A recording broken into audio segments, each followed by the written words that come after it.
안녕하세요. 이것이 신앙 고백이다.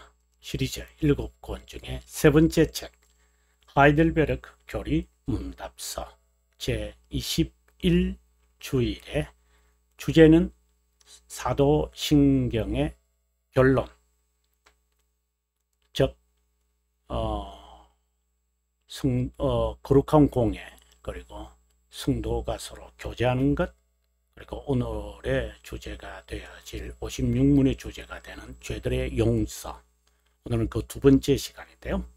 여러분 가지고 있는 이 책 486페이지로 가서 오늘 두 번째 이야기를 하도록 하겠습니다. 그 전에 56문의 내용이 있는 485페이지로 먼저 가서 읽고, 그리고 486페이지로 가도록 하겠습니다. 485페이지로 왔습니다. 자, 당신은 죄를 사하여 주는 것에 관해 무엇을 믿나? 즉, 죄들의 용서를 말합니다. 네, 본래 영어에는 죄들의 용서라는 말이죠. 죄를 사하여 주는 것. 그리스도의 만족으로 인해 하나님께서 나의 죄들 또는 내가 평생 투쟁해야 하는 나의 부패성 더 이상 기억하지 않을 것이고, 무엇으로요? 만족으로 인해 바로 그리스도의 구속 사역을 말하는 거죠. 두 번째입니다. 내가 하나님의 법정 앞에서 절대 정죄받지 않게 하려고, 이것은 벌써 칭의를 전제하고 있죠. 그리스도의 공의를 나에게 넘치는 은혜로 전가, 그래서 바로 이어서 이신 칭의가 자연스럽게 나오게 됩니다. 자, 그러면 여러분 그 다음 페이지에 마지막 구분에 있는 486페이지로 가도록 하겠습니다. 486페이지 제일 하단에 있는 부분인데요. 시간에서 명해진 하나님의 최초의 율법은 두 가지로 나타난다. 자, 여러분 이것은 벨지카에서도 잘 말하고 있고, 그리고 웨스트민스터 신앙 고백서 섭리 4장에서도 잘 말하고 있습니다. 5장에서 잘 말하고 있습니다. 자, 하나는 심정에 기록한 법이라고 합니다. 자, 여기서 하나님은 우리들에게 순종을 원하셨죠. 그것도 절대 순종을 원하셨습니다. 이 말은 바로 언약을 지금 전제하고 있다고 봅니다. 다른 하나는 선과 악을 앓는 지식의 나무의 실과를 먹지 말라는 도덕법이다 라고 되어 있습니다. 타락에 관해서는 섭리의 5장에 나오고, 이제 이 부분은 창조에 관한 내용에서 4장에서 이제 설명하고 있습니다. 여러분 기억하셔야 됩니다. 심정에 새겨진 법이 있고요. 순종을 요구하는 것. 그것에 대하여 드러난 바로 가시적인 거죠. 그래서 우리가 여기서 정리돼야 되는 것은, 자, 여러분 불가시적인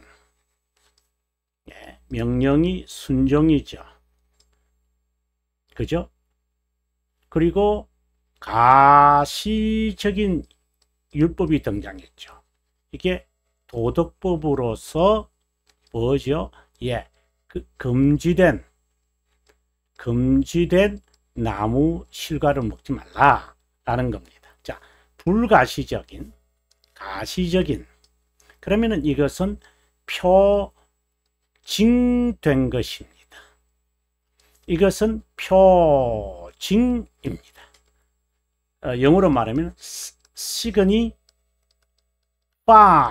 말이고, 이거는 sign입니다. 이라는 말입니다.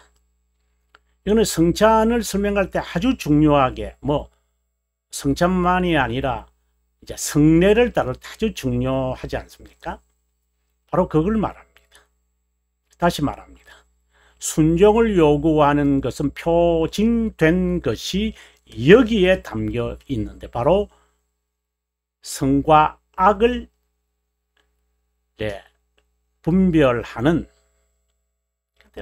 실제로 분별하여 like God, 하나님처럼 될 것이다, 이렇게 이제 뱀이 유혹을 하죠. 아주 그 치밀한 계획을 가지고, 뭐 이 타락에 대해서는 좀 더 이제 지나가서 우리가 앞에서 충분히 다루었다고 보지만, 네, 그 3주일에서 충분히 다루었거든요. 네, 뭐 제가 더 이상 말씀을 안 하겠지만 꼭 참고하셔서 답을 찾기를 바랍니다. 이제 여기서 말씀드리고 싶은 것은 우리 심정에 보이지 않는 것, 바로 순종을 원하셨다. 절대 순종입니다. 그래서 이것은 벌써 언약을 이제 전제하고 있죠. 그래서 이것을 행위 언약이라고 그럽니다. 그리고 가시적으로는 십계명의 도덕법의 요약이 십계명이다, 이렇게 되어 있잖아요. 바로 그 십계명과 같은 성격을 가진 도덕법, 아직 성문화는 안 됐습니다. 그 도덕법을 대신해서, 십계명은 아직 등장을 안 했으니까, 네, 율법이 아직 등장을 안 했으니까 그걸 대신해서 선과 악을 알게 하는 나무의 실과를 먹지 말라. 이건 가시적인 겁니다. 이거는 표징이죠. 사인이죠. 그것을 지금 여기서 말씀드리려고 하는 겁니다. 이 도덕법을 어길 시 주급의 고통이 따르고 순종할 시의 생명, 그래서 생명의 절대적 순종을 요구하는 언약, 생명의 언약이 되었고, 이것은 대거리 문답과 소거리 문답에서 자세하게 설명하고 있습니다. 여러분 꼭 참고하시면 좋겠습니다. 지키는 동안 최초의 부모인 아담과 하와는 하나님과 교제했다. 피조물을 통제했다. 이제 하나님과 교제를 유지하려면 순종을 해야 되거든요. 그러니까 거룩함을 유지하는 것이잖아요. 그리고 하나님의 형상으로 지음받았기 때문에 우리는 하나님과 교제한다는 사실을 알고 있습니다. 근데 그걸 알게끔 하고 실제로 삶으로 이제 실제로 드러나게 하는 것은 영의 기능이잖아요. 그래서 영의 기능을 통해서 하나님과 교제한다는 하나님의 형상을 저희들이 있다고, 만들어졌다고 우리가 알게 되죠. 영의 기능으로 인해서 알게 되어진다라고 하는 것을까지도 여러분 아시면 좋겠습니다. 생명의 언약과 나무 실과를 먹지 말라는 도덕법은 가르쳐서 행위 언약이라고 보통 우리가 신학에서 말한다. 뭐 별로 의미는 없습니다. 이제 신앙고백 19장에서 이렇게 말하는데, 하나님은 아담에게 행위 언약인 한 율법을 주심으로, 바로 도덕법인 이제 그 선과 악을 알게 하는 이제 나무의 실과를 먹지 말라는 것이죠. 그와 그의 후손이 개인적이고 전체적이고 정확하게 영속적인 순종, 이것을 이제 절대 순종이다, 이렇게 우리가 말할 수 있습니다. 바로 언약 자체가 여기에 담겨 있죠.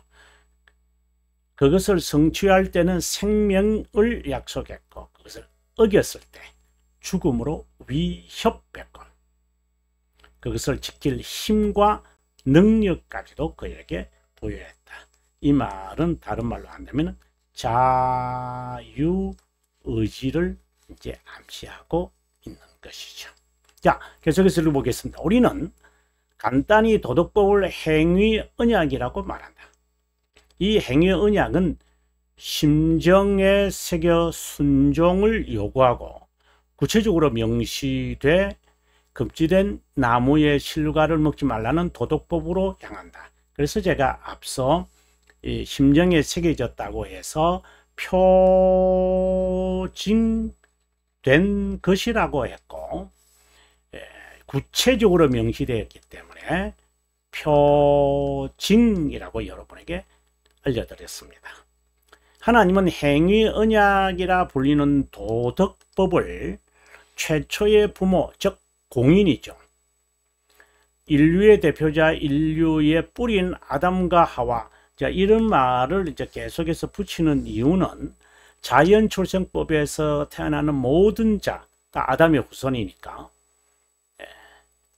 모두가 죄의 속박 아래 있게 되어지는데, 그럼 펠라기우스가 주장하는 것처럼 우리가 죄도 안 지었는데 왜 우리가 원죄를 가지고 태어나느냐?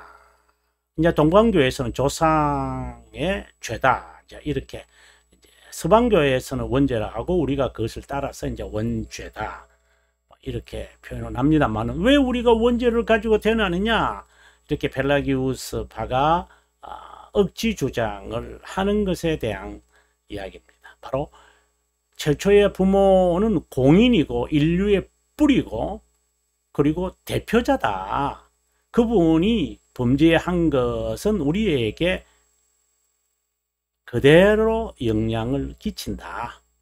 그 말을 하기 위해서, 그래서 한 사람으로 말하면 한 사람의 불순종으로 인하여 모든 자가 죄에 이르게 되었고 하는 로마서의 말씀을 충분히 이해할 수 있죠.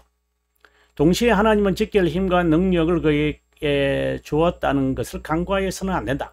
이들은 그 언약에 대해 무관심했고 불순종했고 불신앙에 이르겠고 결국 그 규결로 죄를 세상에 들여놓았다. 이게 큰 문제죠. 하나님 편에 서 있기를 원하지 않죠. 자유의지를 갖고 있으니까. 그러면 사람들은 그러죠. 그 하나님께서 자유의지 안 줬으면 더 영혼에서 이미 완료된 것을 이제 완료라는 말을 이해가 안 되면 단어의 개념이 없으면 안 되죠. 완전함에 있어서 영원하고 이런 이제 하나님의 속성에 관한 진리를 이해하면 그런 질문이 나오지 않을 텐데 하는 아쉬움이 있습니다. 그의 불순종은 죄, 원죄를 말하였고, 이거는 서방교에서 이제 붙인 이름이고, 우리는 이제 이것을 따르는 거고요. 동방교회에서는 바로 제가 지금의 이제 정교회를 말하죠. 그리스 정교회, 뭐 러시아 정교회, 뭐 이런 조상의 죄다, 이렇게 이제 이 원죄를 이렇게 표현하고 있습니다. 원죄는 다음과 같다고 정의를 내린다. 한번 볼까요? 어떤 정의가 있는지. 아담이 최초로 범한 죄로 인해 인간이 창조되었을 때 지닌 의의 결핍, 본성의 부패, 타락으로 영적으로 선한 모든 것에 전적으로 부적당하고 무능하고 반대이고 전체로 모든 악에 치우치고 계속 치우치고 있다. 이것은 흔히 원죄라 부르고, 이것에서 실제의 죄들이, 즉 모든 죄가 나온다, 이렇게 되어 있습니다. 계속해서 말합니다. 이 원죄는 자연법을 통해 후손에게 전달되기에 본성적이진 않지만 선천적으로, 이 본성적이지 않다와 라는 말은 좀 성격을 구별할 필요가 있습니다. 이것은 창조 시의 상태를 말하고, 선천적이라고 하는 것은 타락 후의 상태를 말합니다. 그러니 아담 이후에 죄 가운데 태어난다, 이렇게 말을 해야지, 아담이 죄 가운데 태어났다, 이렇게 말을 하면 안 된다라는 것입니다. 이 원죄는 인간의 전 본성을 부패시켜 뿌리처럼 모든 종류의 죄를 생산한다. 부패성은 이제 corruption이라 그러죠. 영어로 해서 corruption. 예, 타락을 했으니까 썩은 것이죠. 선을 향한 영의 모든 기능이 파괴됐다는 것이다. 다른 말로 하면 하나님의 이마고 데이가 없어진 것은 아닙니다. 하나님과의 교제가 단절되었기에 하나님의 형상도 파괴되었다고 봅니다. 또는 기능 불능이 되고 맙니다. 그 대표적 기능이 이제 마음과 심정이잖아요. 영의 모든 기능에. 타락으로 이 두 기능, 대표적 기능입니다. 이 마음의 기능을 이제 다시 또 이제 설명을 하면은 이제 오성, 지성, 그리고 이성이 되겠죠. 이런 한 부분을 이제 칼빈 선생이 2권 1장에서 자세하게 다룹니다. 오성의 부패를 말하고 지성의 부패를 말하고 이제 마지막 부분에 가서 이성의 부패를 말합니다. 아주 자세하게 설명을 하니 여러분 참고하시면 좋겠습니다. 의지 부분에서는 그리고 의지 부분에서 심정은 의지와 감성이 있는 겁니다. 그래서 의지는 이제 바라고 행하는 거잖아요. 그러한 기능에 감성적인 것이 가해지면 의지가 흔들릴 때가 있어요.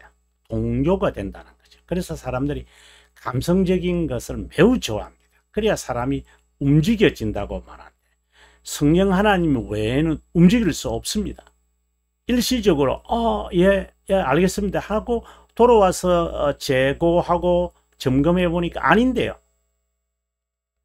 이제 이러한 현상이 일어나는 것은 그 하트의 의지와 감성이 분류되어 있기 때문입니다. 타락으로 이 두 기능, 그것에 부과된 모든 기능, 여기서 부과된 기능이라는 것은 바로 이것을 말한 것이고 이것을 말한 것입니다. 까지도 부패하여 선한 것을 선택하는 의지를 상실하고 말았다. 이뿐만 아니라 몸도 더러워서 영생에서 제외되고 말았다. 이 부패성은 이제 중생한 다음에도 악의 삼총사, 여러분 이 길게 제가 이렇게 설명을 하고 있는데 세 가지죠. 첫 번째는 사탄, 마귀. 사탄은 이제 구약 성경에서 히브리어에서 하는 말이고 마귀, devil이라는 것은 신약 성경에서 하는 말입니다. 두 번째는 세상. 그 다음에 세 번째는 바로 육체의 잔재입니다.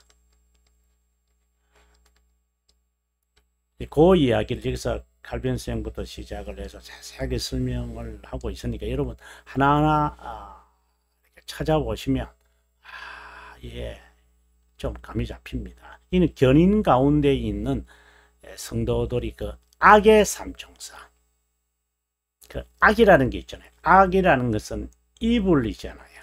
앞에다가 the를 붙이면 devil이 돼버리죠. 마귀고 악에서 나오는 것이 사악이죠. 보통 우리가 악인이다 이러는데 악행이 나오죠. wickedness가 등장을 합니다. 심판의 대상은 악이 아닙니다. devil은 맞습니다. wicked입니다.